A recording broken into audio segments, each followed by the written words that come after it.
En tant que principaux acteurs du réseau de l'éducation, il est impératif de prendre part aux différents processus de consultation et de décision qui concernent la vie pédagogique et éducative dans nos milieux.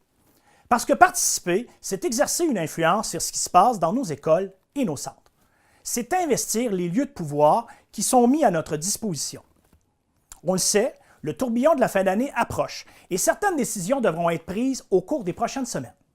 Des décisions qui, rappelons-le, affecteront notre quotidien tout au long de la prochaine année scolaire.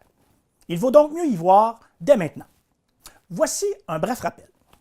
La loi sur l'instruction publique, la LIP, comme on l'appelle souvent, et le chapitre 4 de nos ententes locales définissent 3 niveaux de participation des enseignantes et des enseignants.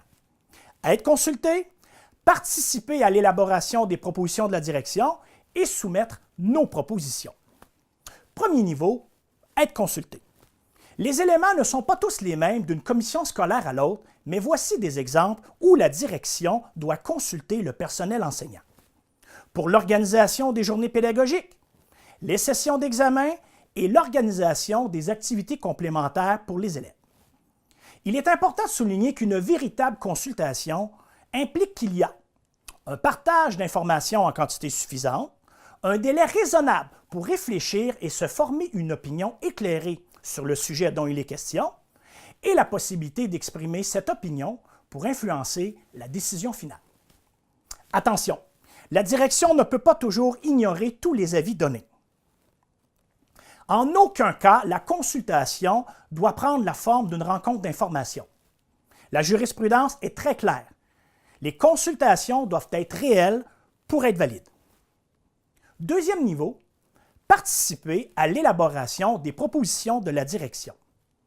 La LIP et nos conventions locales stipulent clairement que nous devons participer à l'élaboration des propositions pour le projet éducatif et les orientations propres à l'école, les modalités d'application du régime pédagogique et la grille horaire, et la politique d'encadrement des élèves.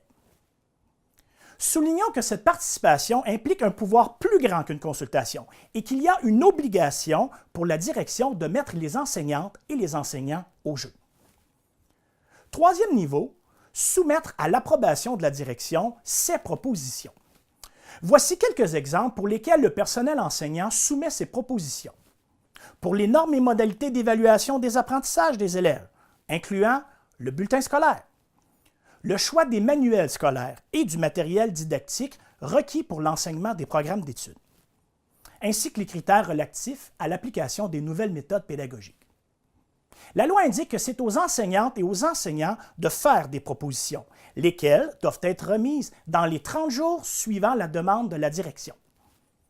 Si la direction fait une proposition, elle n'a pas de valeur légale et les enseignantes et les enseignants n'ont pas à en tenir compte.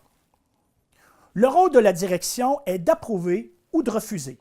En cas de refus, elle doit donner les motifs et demander une nouvelle proposition dans les 30 jours suivants.